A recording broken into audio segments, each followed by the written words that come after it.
Even today, I still hear from people. I run into people all the time that definitely people from UL on the track team. John Melvin's old lady. It's John Melvin's old lady. That was John Melvin's girlfriend. And then they'll come and still to this day still say, I'm so sorry. Come and tell me a story. I see people all over Lafayette that, I mean, every time I see them, if they've gone to Berwick, UL, or have even heard of John, will still come and talk, tell me a story, you know, what they've heard of him, say they're sorry. And I'm pretty sure that'll probably be forever. I'll still be John Melvin's old lady to the track team, and definitely to all his friends in Lafayette. After he passed, I'd go places, but when we were in college, John and Cade, or me and John, or me and John and Cade, when there was one of us, there was usually two of us, and when there was two of us, there was usually three of us. So after he passed, when I'd be somewhere, I could, you know, people would come up to me and say, hey man, I'm sorry to hear about John. And it would be people that I didn't know at all, and I didn't know that John knew them at all, and I had no idea how they knew that I knew John and that John knew them. It was just kind of like, hey man, I appreciate your sympathy. I have no idea who you are. When I think about John, I just think about John and the essence of who he was and these millions of stories that compiled who he was. And then at any given moment, something may happen. I may hear a song, someone may say something, or I'll be talking to someone else who knew him, and a certain story will come up, and it's like, oh, remember the time when? And I think that just the essence of John is what I remember the most. Well, I always looked up to John as, you know, as the person I wanted to be like.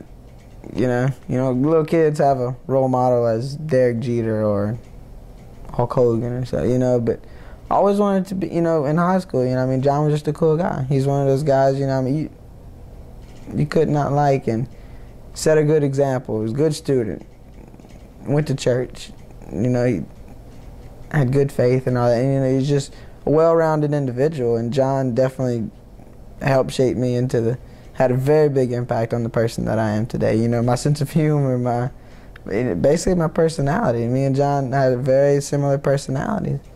Yeah, I think that's why we were such good friends. Church, everything he taught me about Jesus and life and living, and I mean, just a lot of things. He brought light to my life, and a lot of great memories of going to church and learning things in church. Him praying with me all the time on the phone. Pretty powerful experiences, especially going with my mom and dad's divorce, going through all that stuff. He really showed me a lot of things that I'd never seen before. Miss Sue told me that one time that John said he did think of me as a little brother, and that meant the world to me, you know, that John thought of me that way, because he's definitely the person that, he's definitely the friend that I've been the closest to throughout my whole life. And, you know, not that I won't ever get that close to anyone again, it's just, you know, I just don't think I can get to that place with someone else like I could with John, you know, because we were so much alike and we got along so well. And I really had the times of my life with John, and I know that now, and I've known it. I knew it the day I found out he died. I knew it, because me and Kate had a good relationship. Adrian and I had a good relationship. But when I got home from school or work, and this is kind of weird, and I saw John's car there, it made me happier, just because I knew the house was more fun when he was there. And that's what I remember when I remember times about that, is that so much happiness and so much fun is going to be forever going from what our lives could have been because John's not there. And that's what I miss, is the possibility of what could be now and what was then, and the times we had then, and how much just that he was electric just in the way he lived life, and how much fun it was to be around him while he was doing it. And when I get wrapped up in something else and then I come back to the fact that he's gone, it's just like it's all over again. It's a whole new thing, and it's just a real, I don't know, it's a deep and sudden pain whenever it comes crashing back at one time. I mean, I recall being out of town for work, and anytime my roommate would mention John's name, immediately I would smile. I could have a bad day, or I'm really busy with work, or things are just out of control, yet you mention John's name and I would smile. I would just get happy. When we were in junior high, John, I always listened to Christian music, and so did he. And I was listening to like Petra and the kind of stuff that you and my dad would listen to. And one day he gave me a record. John let me borrow a record because we both kind of got fascinated with punk rock. We didn't know what it was, we didn't know anything about it, we just knew like the guys dressed funny and had weird hair and had like spiky hair and mohawks and things like that. So we both kind of got, I guess because we were into BMX and kind of into skateboarding, even though neither one of us knew how to skateboard, just kind of into that culture and into what those kids looked like and acted like. So we saw an ad in CCM magazine of like Christian punk rock, and it had MXPX and had a band called 90 Pound Wuss. And John, because he was always getting records, I guess, maybe from you, maybe from somebody else, but he had a 90 Pound Wuss CD, and he let me borrow it, and I still have it, it's in my room. But I borrowed it in 7th grade and never gave it back. And that band I just loved. It was a just really silly kind of punk rock band.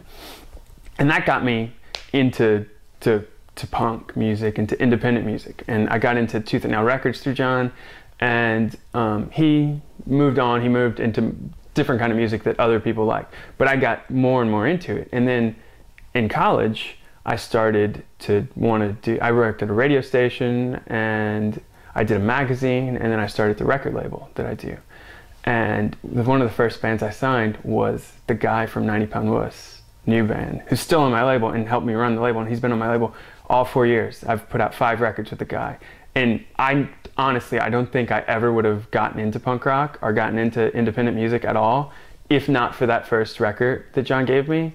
And I mean, now I'm gonna meet with Warner Brothers next month to see if they're gonna buy a portion of the label. And it's doing really well, and all that. I mean, you trace it back, and that's the where it started, right there. Delivering newspapers, listening to some Christian punk rock in his living room. We were in church this past Sunday. I was in the pew, and I had actually shown up just 2 minutes before Mass started, which is uncouth for the Catholic Church as it is, but I show up late because I don't know why. I think traffic or something, just something crazy. But I show up and I don't get a chance to read. I usually read the Catholic churches. We have the two readings, which are from Gospel Scripture and the Gospel. And I didn't get a chance to read the Gospel Scripture, and the preacher starts reading it, and it's a man named, from the Lord came a man named John. He was not the light, but he was here to testify to the light. And I'm sitting in the middle of the church, and it was just like, we had planned this, and I talked to you the night before, and I was sitting there, and it was just like the perfect irony. And for the last 20 minutes of the Mass, I'm just sitting in the back of the Mass, just with, you know, our 2 years together just kind of rolling through my brain, and I was just trying to think of everything that, I actually sometimes sit and try to think of everything that we ever did together so that I can keep it so I don't forget it. Excuse me. Because sometimes when I try to think of certain things, like I try to think of certain things that we did together, I lose some of it. I lose some of the particulars just through time and through cramming more useless stuff in my head that I forget some of the stuff I'd like to remember. And more than just remembering John and stories of him makes me able to smile at remembering him. It's knowing that he's with Jesus, and that one day I will be with Jesus and him. And it's that kind of hope that he had and that I have in remembering him that makes me able to smile and laugh, even though I do still miss him. Sometimes it seems like it will be so long and too long before I'm able to see him again. And I'm sure it seems that way for his family and for many other people.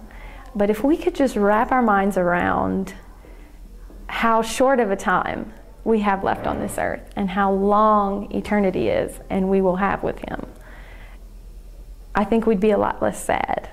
But we can't wrap our minds around that. I can't wrap my mind around that, even saying it now. So sometimes we do cry, but I hope we smile and laugh a lot.